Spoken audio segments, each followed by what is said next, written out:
Oh, ayan mga pre.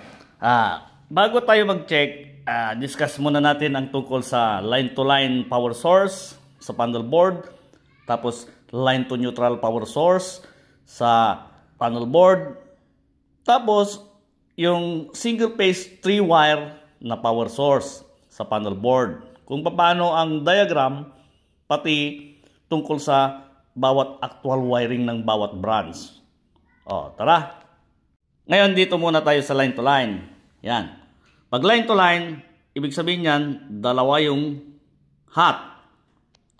Line to line, single phase 2 wire, ibig sabihin, nasa secondary lines tayo sa poste. Oh. Ngayon, dahil dalawa yung hot, parehas na dadaan yan sa breaker. Yan. Breaker. Yung red, susuportahan niya yung hot bus bar na red. Yan, kulay red. Oh.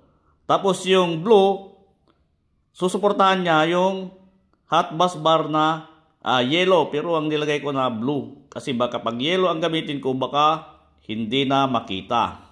Yan. Oh. Ngayon, punta tayo sa branch. Ibig sabihin yan, 2-pole na MCB, ibig sabihin, dadaanan yan ng hot. Line to line siya eh. Yan. Dalawa yung hot pero hindi sila parehas na linya. Bali, line 1, line 2. Diba? Oh, yan. Kunyari, 115 bawat isa. 115, 115. 230 volts yung labas niyan. Ngayon yung ground. Ngayon yung ground mo, pupunta sa bawat branch yan. Yung pares ng hot. Yan. Para sa grounding. Yan. Yung para sa actual wiring. Ngayon, paano naman pag schematic? Yung bawat 2-pole na breaker, dyan dumaan yung mga hot. Yung isang pares ng breaker, isang branch yan. Yan, kasi line to line. Oh. Pero pag sa line to ground, yung dalawang pole, dalawang branches yan. Oh, pero nasa line to line tayo eh. Oh. Pag titignan nyo, red, blue, red, blue. Okay, line 1, line 2, line 1, line 2. Line 1 lahat yung mga nasa taas. Line 1, line 2, line 1, line 2. Yan. Parehas na hot. Kasi pag hindi hot yan, hindi dyan dapat dadaan. Oh, mamaya mapag-usapan natin yan sa line to neutral or line to ground. Yan. Yung tungkol sa schematic diagram, alisin mo lang yung wirings dyan. Kunwaring wirings dyan. Yung galing sa ground bus bar. Alisin mo lang yan. Yan na mismo yun. Yan. Makikita nyo yung symbol ng breaker sa bawat pole ng circuit breaker. 2-pole. Yan. Red, blue, red, blue. Oh. Yan yung schematic diagram. Alisin mo lang yung yung mga actual breaker na yan, na image. Yung nakadrawing, yun na yun yung schematic diagram. Oh. Oh, ngayon dito naman tayo sa line to neutral. Kalimutan ko. Tignan nyo yung line to line. Ang branches na mabubuo dyan sa parehas na bilang itong line to neutral, magkaiba. Mas maraming branches pagdating sa line to neutral sa secondary lines. Single phase 2-wire line to neutral or line to ground. Tapos line to ground ang connection sa panel board. Oh, compare nyo pag sa line to line. Sa line to line, 14 na branches yung mabubuo. Sa parehas na bilang ng MCB, pagdating sa line to neutral, 28 siya. Oh. Diba? Oh. Schematic diagram. Tandaan nyo yung schematic diagram, lahat lang yung nakadrawing. Alisin nyo lang yung mga wires na kunwaring wires na galing sa neutral or sa ground bus bar. Yan. Oh. Tingnan nyo. Yung live or line, ija-jumper niya yung 2-pole na main para supplyan yung busbar na yellow. Bakit red lahat? Kasi galing sa red na line. Diba? Red siya eh. O, supplyan mo yan, the red pa rin. Di kagaya dito ay, magkaiba sila kasi ng linya. Bali, line 1, line 2. Tapos ang voltahe niyan, 115 is equal to 230 volts. Oh. Dito, ang 230 volts dyan, yung L, yung line, yung neutral, 0. Pagparisin mo, 230 volts din. Oh. Buo nga lang pagdating sa live, sa line to neutral. Yan. Oh, ngayon, dahil live yung isang linya sa line to neutral, lahat yan dadaan sa breaker. Yung neutral, hindi. Dadaan sa neutral busbar. Oh. Yan. Tignan nyo yung 2-pole. Yung 2-pole, dalawang branch na yan. Yan o, ang example. 2-pole, yung nasa taas. Kumbaga, line 1, line 2. Nagaling sa hot busbar 1, hot busbar 2. Line 1, line 2. Parang ganyan o. Oh. Yan. Pero galing sa isang linya, kaya red lahat. Hindi mo pwedeng pagparisin yung 1 and 2 para 1 and 3 para makabuo ka ng branch. Hindi gagana. Hindi gagana yan. Kailangan niya yung partner na neutral para sa return. O, kaya tignan nyo yung isang branch. Yung isang pole ng 2-pole, isang branch yan. Kukuha ng wire sa isang kukuha ng wire na galing sa neutral. Tapos yung grounding. Yan. Yan o. Isang branch yan. Sa isang pole ng 2-pole. Tapos yung pangalawang pole, yan. May galing din sa neutral na wire.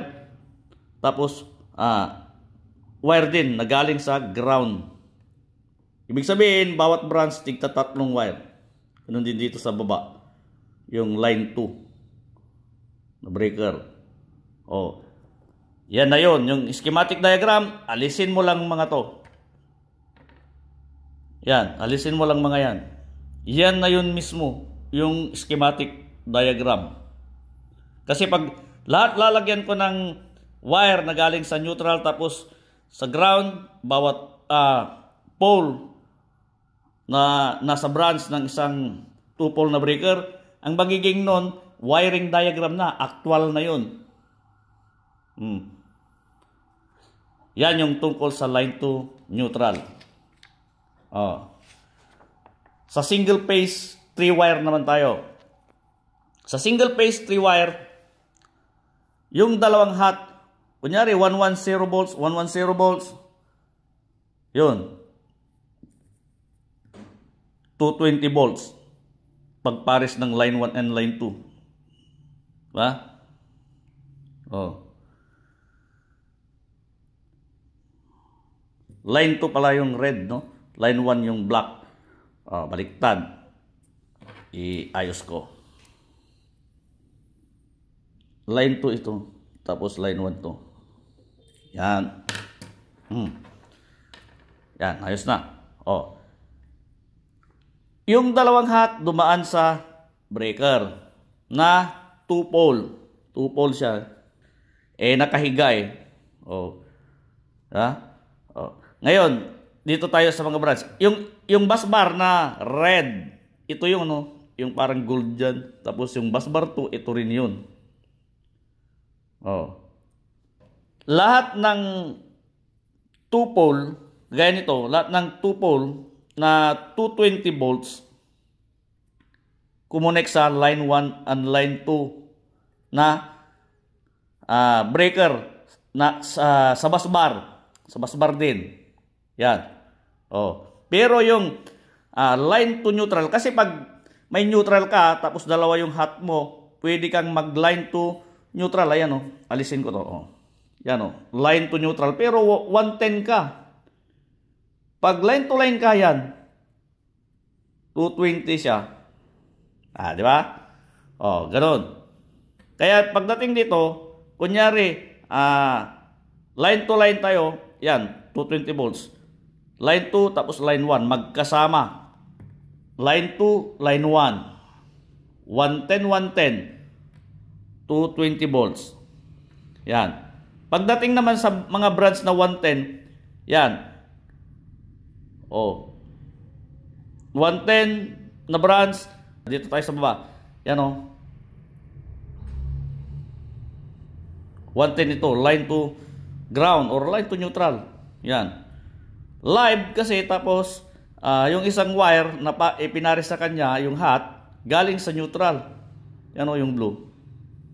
Tapos may grounding. 3 per branch. Ganon din dito sa isang single pole na breaker. Yan. Malinaw, di ba? Mag-check tayo ngayon. Tingnan niyo mabuti yung detailed plan. Dinrawing ko din para makulayan at may paliwanag ng tama at maayos. Yan.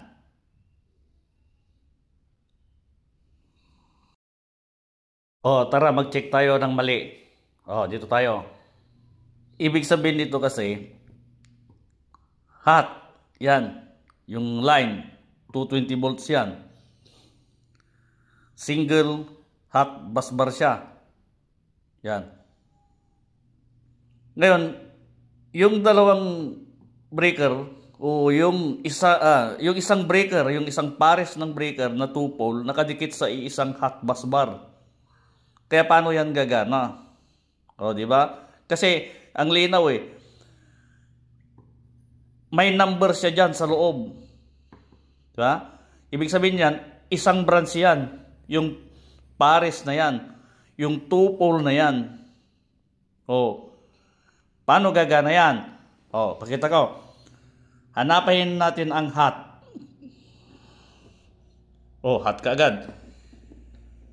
Ito yung neutral. Di ilaw yung tester. Ito yung hot. Gamitan natin ng test lamp. Yan. Kung hot to hot, line to neutral yan or line to ground, hindi gagana, tira nyo.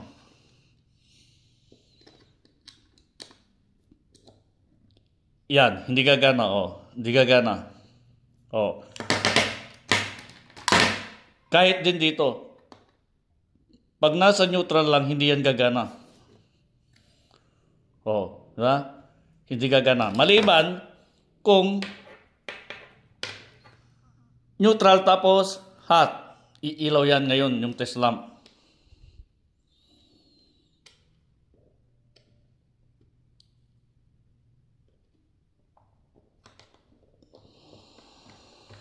Yun.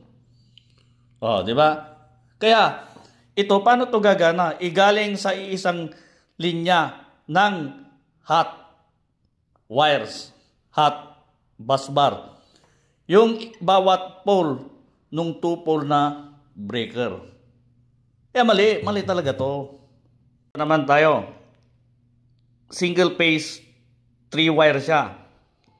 Dalawa yung hot. Ngayon, single pole ang presentation doon sa schematic diagram. Pag schematic diagram, dapat detalyado. Actual nung mga pinapakita na hot. Kasi pag lagyan ko ng mga galing pa sa neutral, actual wiring na yon, ang pinag-uusapan natin schematic. Kaya, ang pinapakita dyan yung mga hot.